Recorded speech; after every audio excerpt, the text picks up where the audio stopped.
Saludos, bienvenidos a la lectura gnóstica del Nuevo Testamento. Evangelio de Lucas, capítulo 7. Jesús sana al siervo de un centurión. Cuando completó todas sus palabras a los oídos del pueblo, entró en Cafarnaúm.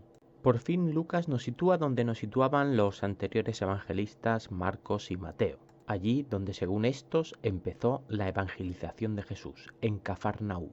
Y el siervo de cierto centurión, a quien éste estimaba mucho, estaba enfermo y a punto de morir.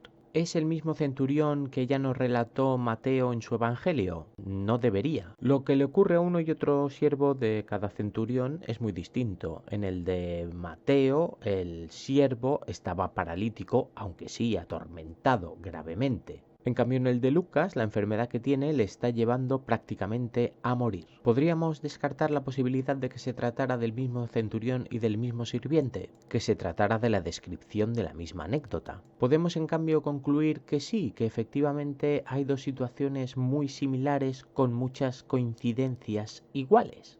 Un centurión, un siervo enfermo, ambos de Cafarnaúm. ¿Por qué entonces el relato no es exacto? Mateo, cronológicamente, ya formaba parte de los apóstoles de Jesús. Lucas es posible que ni siquiera hubiese nacido. ¿A quién debemos otorgar el beneficio de la duda? ¿A uno o a ninguno? Y al oír acerca de Jesús envió a él unos ancianos de los judíos a rogarle que fuera y sanara a su siervo. Y tanto difieren uno de otro que en el de Mateo era el centurión quien se acercaba y pedía a Jesús que curara a su siervo. Presentándose pues ante Jesús le rogaban insistentemente diciendo: «Es digno de que le concedas esto». Ahora Lucas, que ni estaba ni se le esperaba en aquel momento, nos asegura conocer las palabras de los ancianos a Jesús. Porque ama a nuestra nación y él mismo nos edificó la sinagoga. Es cierto que en la versión de Mateo este centurión ya se las dio de cierta importancia al decir que contaba con una guardia al servicio de Jesús si le curaba al paralítico. En este de Lucas, el centurión ya es un auténtico converso que además es tan rico que es capaz de hacer edificar la sinagoga. Un centurión. Tampoco es un cargo militar tan elevado como para tener suficiente para elevar una sinagoga, pienso yo. Jesús fue con ellos, pero cuando ya no distaba mucho de la casa, el centurión envió unos amigos a decirle: «Señor, no te molestes, porque no soy digno de que entres bajo mi techo». A mí, que me encanta el cine, me gusta comparar los tres evangelios como si fuesen tres versiones distintas de la misma película original. En este caso, cronológicamente, la de Mateo nos cuenta su historia. Lucas hace su versión personal, con más presupuesto para contar con muchos más actores y extras, más rica visualmente. Por lo cual ni siquiera me consideré digno de ir a ti, pero dilo de palabra, y sea sano mi mozo. Ahora es cuando para Lucas ocurre lo que contábamos de Mateo sobre la indignidad del centurión para recibir a Jesús. Porque aun yo, siendo hombre bajo autoridad superior, tengo soldados bajo mi mando, y digo a este: «Ve», y va, y a otro: «Ven», y viene, y a mi siervo: «Haz esto», y lo hace. Como veis, no he nombrado en ningún momento el Evangelio de Marcos. En su Evangelio no aparece esta anécdota del centurión. Al oír estas cosas, Jesús se maravilló de él y, volviéndose, dijo a la gente que lo seguía: «Os digo que ni aun en Israel hallé una fe tan grande». Jesús se maravilla tras las palabras que le ha dicho el centurión sobre los efectivos que cuenta y que obedecen todas sus órdenes. No olvidemos que Jesús es probable que esté reclutando gente para una posible revuelta contra el poder establecido. Y al regresar a la casa, los que habían sido enviados hallaron que el siervo estaba con buena salud. Aunque nos cuenten las cosas de un modo diferente, al final todo acaba igual. La magia de Jesús es capaz de curar a todo creyente. Jesús resucita al hijo de la viuda de Naín. Un poco después aconteció que fue a una ciudad llamada Naín, e iban con él sus discípulos y una gran multitud. Esta es una ciudad que, si buscáis un poquito por internet, veréis que puede estar a unos 50 kilómetros de Cafarnaúm. Allí se dirige con sus discípulos y una gran multitud. ¿Cuántos? No lo sabemos. Muchos. Y cuando se acercó a la puerta de la ciudad, he aquí estaban sacando a enterrar a un difunto, hijo único de su madre, siendo ella misma viuda, y una gran multitud de la ciudad estaba con ella. El suceso más parecido que podemos encontrar en el Evangelio de Mateo es el de la hija de Jairo, un principal, un gobernante. En este caso no nos dice que esté en esta ciudad de Naín, pero sí que acaba de morir su hija. ¿Puede ser el mismo caso?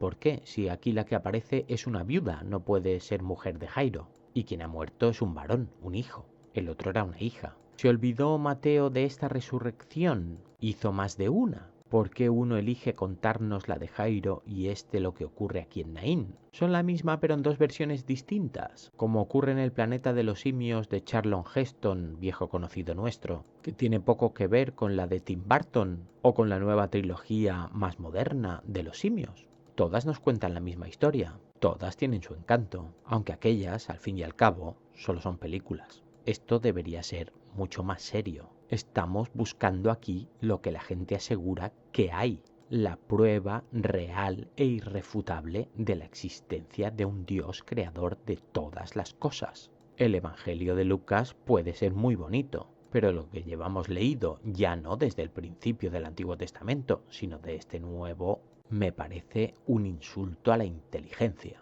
Al verla, el Señor fue movido a compasión a causa de ella y le dijo: no llores. Lucas siempre sabe lo que le dice a uno u otro personaje, normal, él ha escrito el guión. Y acercándose agarró el féretro de manera que los que lo llevaban se detuvieron y dijo: joven, a ti te digo, levántate, ya que no adivináis qué es lo que ocurrió. Y el muerto se incorporó y comenzó a hablar y lo entregó a su madre. Bien, pues este Señor Todopoderoso es capaz de resucitar a un muerto.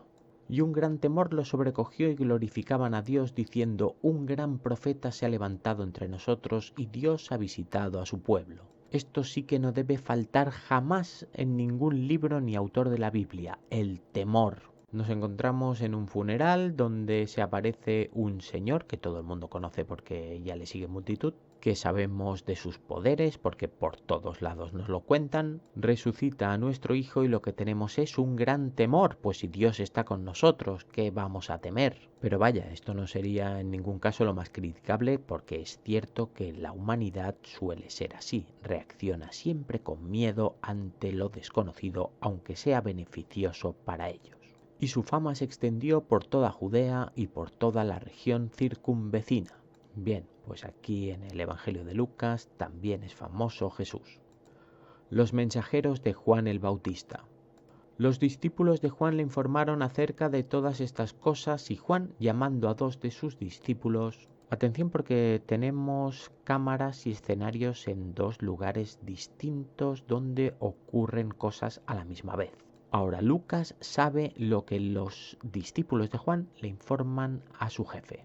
Los envió al Señor diciendo: ¿eres tú el que viene o hemos de aguardar a otro? Atención, Juan, el que en el mismo Evangelio escrito por él, Lucas, se nos presenta ya en el capítulo 1 como el primo predestinado a precedir la llegada del Mesías, que será el hijo de su tía, casualmente una sacerdotisa. Ahora, al cabo de los años de predicar, parece que se ha olvidado bien si era su primo o al final era otro, y le envía a unos discípulos suyos para que éste se lo confirme. Cuando los hombres fueron a él, le dijeron: Juan el Bautista nos envió a ti diciendo: ¿eres tú el que viene o hemos de aguardar a otro? Esto como transición en una película pues está muy bien. Unos discípulos de Juan que escuchan las palabras de este Jesús, van, se lo cuentan a Juan, podemos hacer un fundido de escena donde se ven a estos dos volviendo hacia atrás, llegan de nuevo donde está Jesús y le dicen o transmiten las palabras de su líder. Apenas han podido pasar 20 segundos, como aquí apenas han pasado 2 versículos. Pero claro, luego está la realidad de lo que nos pretenden contar. La última noticia es que Jesús estaba en Naín resucitando a un muerto. Y de Juan, según lo leído, pues podemos llegar a entender que él sigue bautizando en el Jordán, cerca de Jerusalén. Solo tenemos que poner estos 2 destinos en Google Maps y veréis que hay 140 kilómetros entre ellos. Lo que quiere decir en la realidad, no en la película, que estos discípulos de Juan se han cascado 140 kilómetros de ida para contarle a Juan que han visto a su primo haciendo milagros alrededor del mar de Galilea. Juan les oye y les dice: volved y me confirmáis que sí, que es él, que es mi primo, que es el que cuando yo nací vino detrás para que nosotros dos fuéramos los elegidos de Dios aquí en la tierra. Así se lo contó un ángel a mi tía y a mi madre. Y estos vuelven a andar 140 kilómetros contando con que Jesús no se ha movido. En Google Maps podéis hacer la prueba también de lo que se tarda a pie en ir y en volver. Y en aquella hora sanó a muchos de enfermedades y dolencias y de espíritus malignos y concedió la vista a muchos ciegos. Estos se encuentran a Jesús haciendo malabares con sus milagros a toda la multitud. Y respondiendo les dijo: id, informad a Juan lo que visteis y oísteis. Los ciegos ven, los cojos andan, los leprosos son limpiados, los sordos oyen, los muertos son resucitados, los pobres son evangelizados. Es curioso que pone a la misma altura estos milagros de curación que la evangelización de los pobres, las castas más desfavorecidas, en un momento, atención, dominado por Roma, gentes de distinto culto. Los pobres son evangelizados, convencidos de la autenticidad de Jesús como Dios, de la obediencia a la antigua ley. Y bienaventurado es cualquiera que no se escandalice de mí. Bienaventurado, bienvenido es todo aquel que no esté contra mí. Cuando los mensajeros de Juan se marcharon, comenzó a decir a las multitudes acerca de Juan: ¿qué salisteis a ver en el desierto? ¿Una caña sacudida por el viento? Esto lo dice cuando ya se han marchado los discípulos de Juan, por lo tanto es lo que le cuenta a la multitud. Es probable que estos no conozcan de la existencia de este bautista, Juan. ¿Qué esperabais ver en el desierto? ¿Una caña que se doblega al viento? No, eso no es Juan, no se doblega. ¿O qué salisteis a ver? ¿A un hombre cubierto con vestiduras finas? He aquí los que tienen vestido espléndido y viven en deleites están en los palacios. Juan no habla a los poderosos y ricos, Juan habla a los pobres. Juan se viste con pieles de animal, come insectos. Entonces, ¿qué salisteis a ver? ¿A un profeta? Sí, os digo, y más que un profeta. ¿Qué esperabais encontrar? ¿A qué habéis venido aquí? ¿Qué os han contado de mí? ¿Que soy un profeta? No, un profeta es inferior a mí. Este es de quien está escrito: he aquí envío mi mensajero delante de tu presencia, el cual aparejará tu camino delante de ti. No es Juan el representante de Dios, sino su mensajero. Dios vendrá. Esta presencia mayúscula es Jesús, su primo. Os digo que entre los nacidos de mujeres ninguno es mayor que Juan, pero el más pequeño en el reino de Dios es mayor que él. Jesús le dice a la multitud que nadie en toda la humanidad es mayor que Juan, aunque éste en el reino de Dios sea el más pequeño de todos. Y todo el pueblo y los publicanos al oírlo justificaron a Dios habiendo sido bautizados con el bautismo de Juan. No olvidemos que esto es lo que está contando Jesús a su multitud cuando se han ido los emisarios de Juan. Este pueblo y publicanos seguramente son los que se encuentran cerca de Jerusalén, donde Juan bautiza. Pero los fariseos y los intérpretes de la ley, al no ser bautizados por él, rechazaron el propósito de Dios con respecto a ellos mismos. Pero los fariseos y los jueces no se unieron a la causa de Juan, no creyeron en su misión divina, según sus palabras.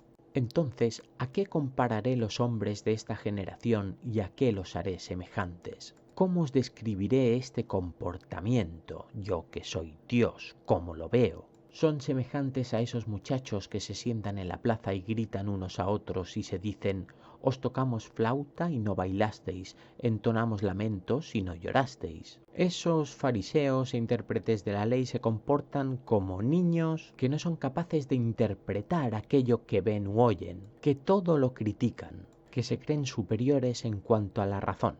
Porque vino Juan el Bautista, que no come pan ni bebe vino, y decís: demonio tiene. Criticáis incluso a Juan, que es el más espartano en cuanto al sacrificio de sus placeres. Ni come ni bebe lo más básico. Esto, en vez de verlo como una virtud, lo ven como un demonio, un pecado. Viene el Hijo del Hombre que come y bebe y decís: mirad, un hombre comilón y bebedor de vino, amigo de publicanos y de pecadores. Y conmigo, y con Jesús, ¿qué hacéis? Yo que sí que como y bebo, también encontráis un argumento para criticarme. Pero la sabiduría es vindicada por parte de todos sus hijos. Pero no sois vosotros a quienes cojo como ejemplo de sabios, sino sus hijos, los que me siguen. Jesús en el hogar de Simón el fariseo. Uno de los fariseos le rogó que comiera con él, y entrando en la casa del fariseo se reclinó a la mesa. Lo que sí parece que podemos asegurar es que Jesús no rechaza jamás una invitación a banquete. Y he aquí una mujer que era pecadora en la ciudad, al enterarse de que estaba reclinado a la mesa en la casa del fariseo, llevó un frasco de alabastro lleno de perfume. ¿Y ahora qué es lo que nos va a contar Lucas? Porque esto tiene demasiadas coincidencias con Simón, entonces llamado el leproso en los anteriores evangelios. Aquí lo ha rebajado, la película de Lucas es mucho más espectacular, más limpia, más bonita. Entra una mujer que en los demás evangelios entrará mucho tiempo después. Ya habrá pasado lo de los panes y los peces e incluso su entrada triunfal en Jerusalén a lomos del borrico. A Lucas le debió parecer mejor contarlo ahora. Y situándose detrás, llorando a sus pies, comenzó a regar sus pies con las lágrimas y los secaba con los cabellos de su cabeza y besaba fervientemente sus pies y los ungía con el perfume. La película es muy bonita, repito. Las coincidencias con los demás evangelios ya prácticamente son nulas, igual que la fiabilidad de este libro. No el de Lucas, no, todo, Antiguo y Nuevo Testamento. Ahora, eso sí, hemos encontrado de dónde salen esas pinturas donde la mujer unge los pies y no la cabeza, como nos decían Mateo y Marcos. Viéndolo, el fariseo que lo había invitado se decía: este, si fuera profeta, conocería quién y qué clase de mujer es la que lo toca, que es una pecadora. Y esto es lo que dice Lucas, y esto es lo que nos tenemos que creer, y esto es lo que hay que soportar para seguir con la pretensión de que no nos decaiga la fe y superar la prueba que nos llevará a la revelación de que sí, aquí está el Dios que lo creó todo en este libro.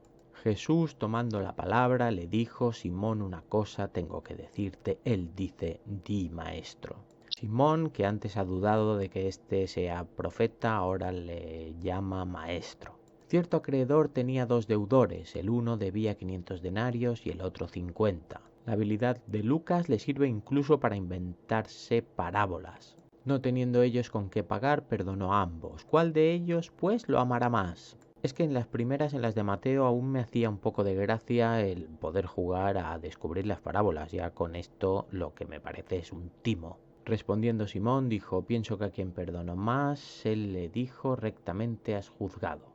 Simón piensa que amará más a aquel que le debía más dinero y evidentemente le ha dicho: pues no me lo devuelvas. Jesús lo celebra, esa es la respuesta correcta. No la voy a discutir esta parábola, no me apetece, pero no estoy de acuerdo que sea así.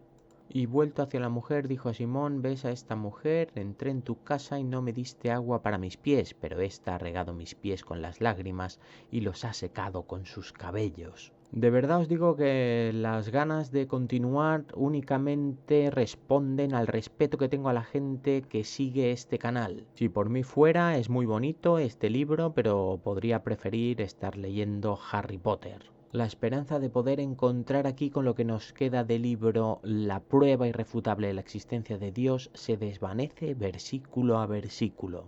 No me diste beso, pero ésta desde que entré no ha cesado de besar mis pies. Tú no te has postrado a mí, no te has humillado como ella, no me sirves. No ungiste mi cabeza con aceite, pero ésta ungió con perfume mis pies. En este relato de Lucas parece que no están ni siquiera los discípulos, que en los anteriores evangelios se ponían como fieras porque ésta derrochaba este valioso perfume sobre la cabeza de Jesús. Por lo cual te digo que sus muchos pecados han sido perdonados, porque mucho amó, pero al que poco le es perdonado, poco ama. Ella, como el mayor de los 2 deudores de la parábola que le ha contado a Simón el fariseo en otras versiones del leproso, al tener más pecado, más deuda, le estará más agradecida y más le ama. Y a ella dijo: tus pecados han sido perdonados, ya no tienes ninguna deuda conmigo, con Dios, estás dispuesta a servirme. y los que estaban reclinados con él a la mesa comenzaron a decir entre sí: ¿quién es este que también perdona pecados? Hombre, pues yo me pregunto, ¿y quiénes son estos que preguntan esta tontería? Pues si le habéis invitado vosotros, el Mesías. Pero él dijo a la mujer: ve en paz, tu fe te ha salvado. Y colorín colorado, este cuento se ha acabado. Hasta el próximo capítulo. Un saludo.